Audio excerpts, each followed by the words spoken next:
Ibu yang dimuliakan Allah Subhanahu wa taala, ala fil jasadi mudghah, ketahuilah di dalam jasadmu itu ada segumpal. Idza saluhat, kalau dia baik, saluhal jasadu kulluh, yang lain ikut menjadi baik. Wa idza fasadat, kalau dia rusak, fasadal jasadu kulluh, yang lain ikut menjadi rusak. Di mana dia? Ala wahyal qalb, dia adalah hati. Maka yang pertama kali menghitam itu, apa kata Allah? Kalla balrana, ada satu titik hitam. Ala qulubihim, ada satu titik hitam di dalam hati mereka. Ketika satu titik dibiarkan berubah menjadi dua titik, dua titik dibiarkan berubah menjadi tiga titik, 5 titik, 10, 100, 1000, maka dia pun menjadi hitam semuanya. Ketika hati sudah hitam, maka itulah azab di atas azab. Khatamallahu ala qulubihim. Setelah hati menghitam, terkunci, menular ke telinga. Wa ala sam'ihim. Setelah telinga, wa ala absarihim ghishawah. Padahal 3 itulah nanti yang akan ditanya di hadapan Allah. Inna sam'a wal basar wal fuad. Coba lihat, ketika akan ditanya, yang ditanya 3, tapi diawali dari telinga. Inna sam'a wal basar wal fuad, telinga, mata, hati. Tapi ketika terkunci, yang duluan dikunci hati. Khatamallahu ala qulubihim wa ala sam'ihim wa ala absarihim. Kalau hati sudah terkunci, telinga tersumbat, mata tertutup. Summum bukmun umyum, summum bukmun umyum, peka, tuli, bisu, apapun tak lagi masuk ke telinga. Malam ini kita menyadarkan diri kita, terlebih lagi yang berceramah, jangan kau hanya sampai menyampaikan ayat saja. Hai Abdul Samad, apakah kau yang bicara itu hatimu sudah hidup? Senantiasa merasakan diri, aku orang paling hina, aku orang paling kotor, ditempelkan kening ke lantai di tempat yang diinjak tapak kaki, mengatakan bahwa aku bukan siapa-siapa. Malam ini Kepala Kanwil BPN Provinsi, Kabupaten, saya tak bisa membedakan mana yang kabupaten, mana yang kota, mana pegawai tinggi, mana pegawai rendah. Semuanya rata sama. Andai dibuat acara ini di kantor, mungkin saya segan, sungkan melihat dari seragamnya, bajunya. Tapi malam ini semuanya sama. Andai tak disebut tadi Pak Kepala Kantor, Pak Kanwil, saya pun tak tahu mana Pak Kanwil, mana tidak. Fotonya ganteng pula aslinya lagi daripada foto. Artinya apa? Bahwa kalau sudah masuk ke dalam masjid, ketika engkau merasa dirimu tinggi di atas, kau bukan apa-apa, karena yang paling tinggi di badanmu pun kau tempelkan. Tapi saat kau jatuh, rendah, down, stres, kau jangan merasa rendah, karena kau tegak berdiri di hadapan Allah. Kau angkat 2 tangan, Allahu Akbar. Di dalam diri ini disebut dia dengan qalb. Kenapa disebut qalb? Orang Arab menyebut qalb qallaba, karena sifatnya berbolak-balik. Pada saat selesai salat, astaghfirullahalazim, tidak ada yang paling bersih, dia bersih. Tapi pada saat petang sore hari, yusbihu mu'minan, paginya putih, bersih, tak bernoda. Wa yumsi kafiran, petangnya hitam. Makanya dari pagi dibersihkan. Salat subuh bersih, salat zuhur bersih, condong matahari salat asar bersih, tenggelam matahari salat maghrib bersih, sempurna gelap malam salat isya bersih, tengah malam bangun tahajud munajat, di tengah malam orang tertidur. Wa tusalli bil laili wan nasu niyam, engkau tegak di waktu malam, di saat orang semua sedang tenggelam dalam lelap tidur panjang. Tapi engkau menangis meratap mengenang dosa begitu banyak. Sab'atun yuzilluhumullah, di antara 7 yang mendapatkan naungan Allah. Yauma la zilla illa zilluh, hari itu tak ada naungan kecuali naungan Allah. Di antara yang mendapatkan naungan itu adalah rajulun zakarallah, orang yang berzikir, munajat, muhasabah diri di tengah malam, sunyi, sepi, fafadat ainahu, menetes air matanya. Berapa banyak sudah harta dititipkan Allah, berapa kupakai untuk zakat, wakaf, infak, sedekah, wasiat, hibah, ghanimah, harta rampasan perang di zaman Nabi. 7 harta yang akan menolong di hadapan Allah, 1 pun tak dipakai. Umur diberikan Allah 40, 60, 70. Berapa yang kupakai untuk menolong agama Allah? Berapa yang kupakai untuk mengingat Allah? Mata, tangan, telinga, kaki akan diminta tanggung jawab di hadapan Allah. Al-yawma nakhtimu ala afwahihim, mulut terkunci, wa tukallimuna aydihim, tangan akan bicara, wa tashhadu arjuluhum, kaki akan bersaksi di hadapan Allah.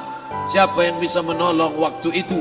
Kalau pernah tangan ini saat punya kekuasaan, 1 coretan tanda tangan bisa mempermudah urusan masjid. Sebutir kekuasaan yang dititipkan Allah bisa dipakai menolong agama Allah. Itulah yang akan menolong di hadapan Allah. Apa yang disampaikan malam ini, semua biaya pengurusan masjid 0. Itulah sesungguhnya yang akan menolong di hadapan Allah. Adapun harta yang disimpan, tabungan, deposito, tanah, rumah, kendaraan, semua akan tinggal menjadi harta warisan.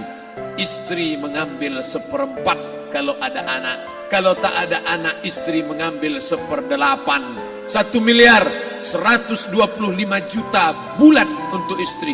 Kalau dia tak tahu hukum gono gini. Kalau dia tahu gono gini, dia tuntut ke pengadilan, dipotong lagi menjadi 2. 500 untuk dia. Dari yang 500 dapat lagi dia 75. 575 bulan untuk dia. Sisanya 425 diambil anak laki-laki 2 kali bagian anak perempuan. Lalu yang kita bawa mati apa? Dulu dibangga-banggakan, dihormati, dimuliakan. Yang kami muliakan Al-Mukarram, Al-Ustad. Tapi pada saat tiba masanya, yang kita bawa tak lain tak bukan, innallaha la yanzuru ila ajsamikum. Allah tak menengok badan, fisik, bentuk tubuh, baju. Ini sampulnya saja. Wala ila suwarikum, Allah tak menengok rupa, wajah. Walakin yanzuru ila qulub, hati kamu yang bersih itulah yang kau bawa menghadap Allah Subhanahu wa taala. Yauma la yanfa'u malun, harta tak berguna, wala banun, anak tak bisa menolong.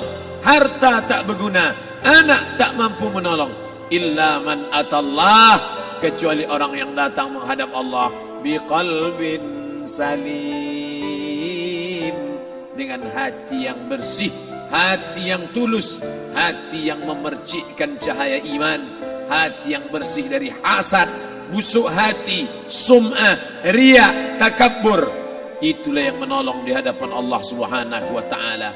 Tulang, kulu, kulit, darah, lemak, sumsum akan menjadi santapan cacing tanah.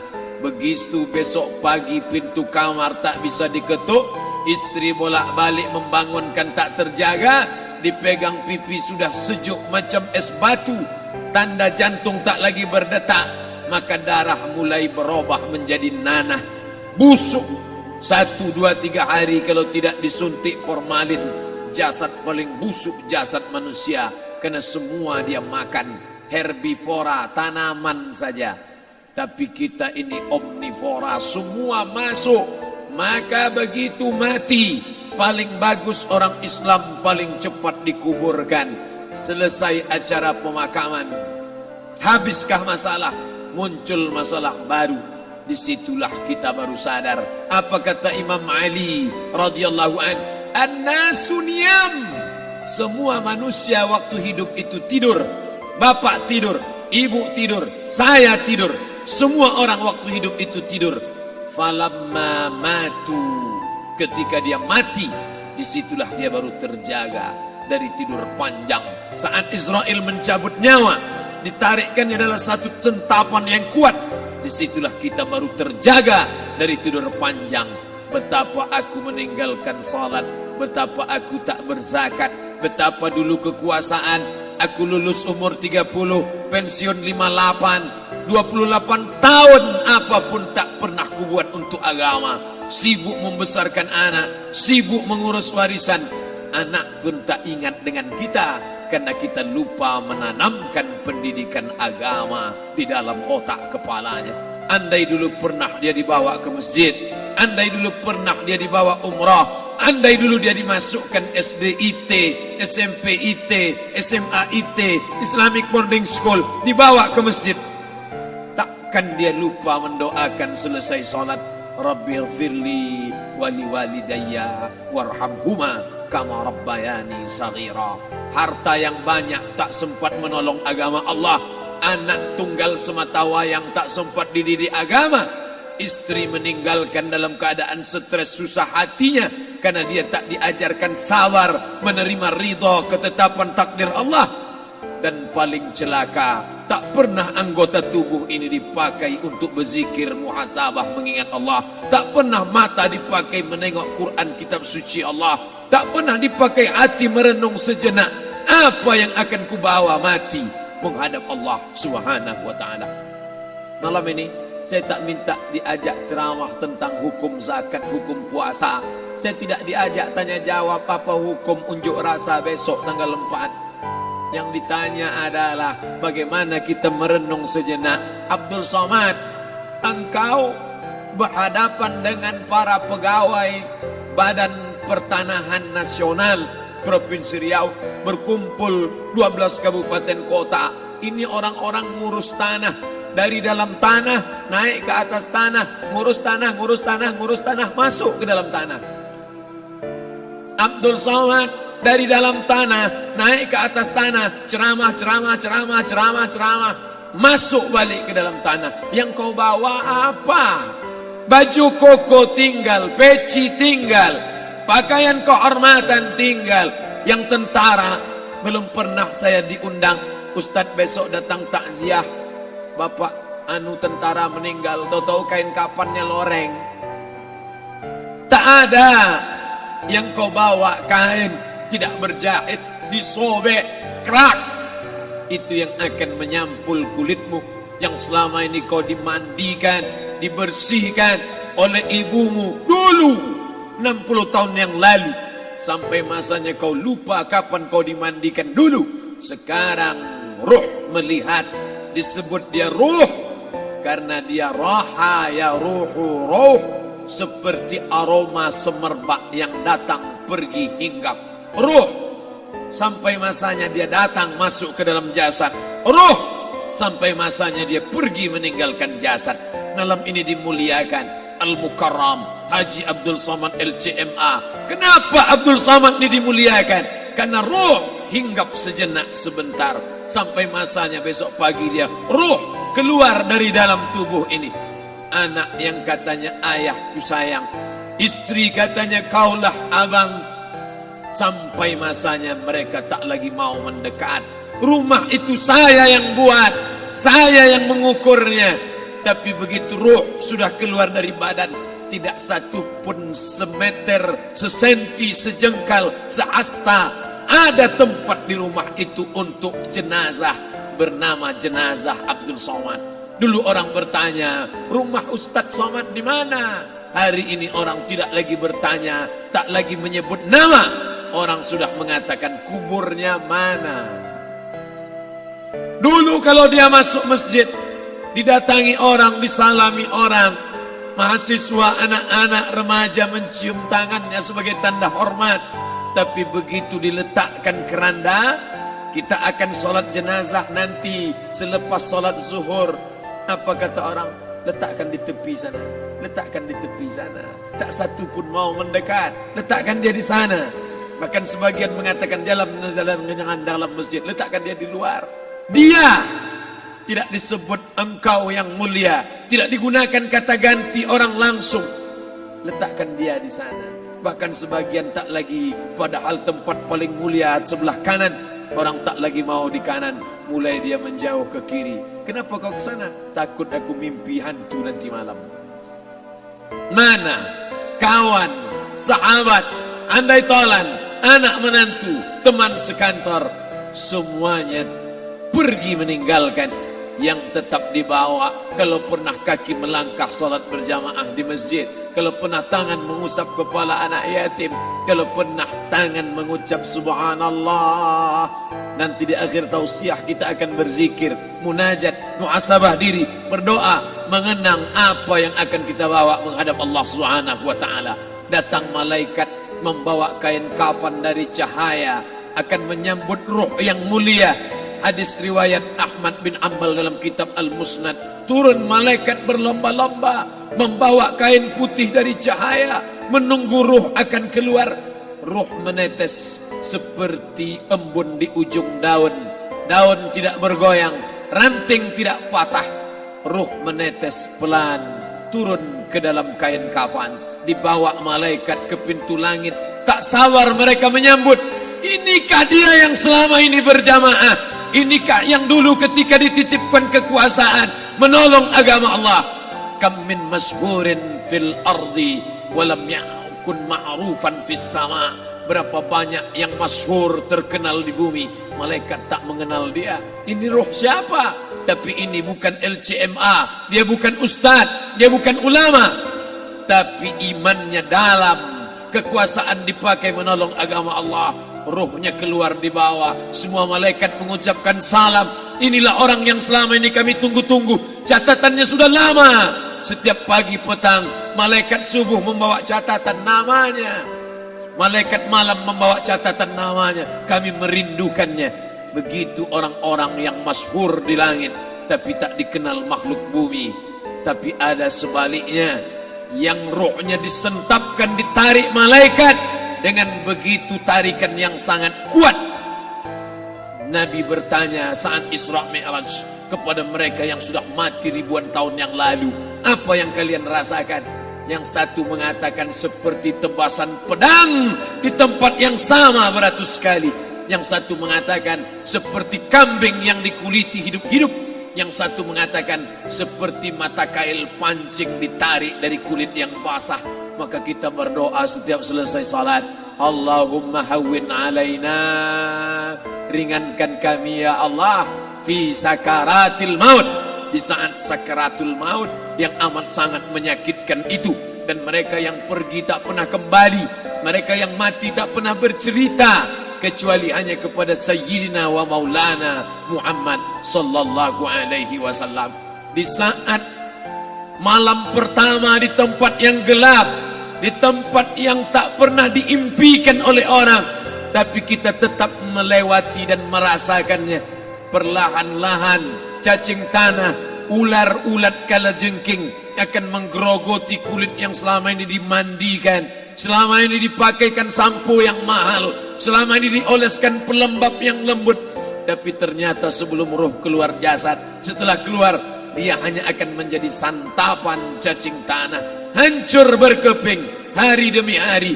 Yang pertama kali membusuk adalah mata, karena dia berisi cairan. Cairan ini mengering, busuk dan berlubang. Lalu kemudian usus sebulan di dalam tanah. Mulai dia menggelembung masuk angin dan dia meletus pecah. Cacing-cacing tanah mulai datang menggerogoti, memakan. Habis lemak, tulang, kulit, bulu, sumsum, darah, jantung, empedu, limpa, buah pinggang.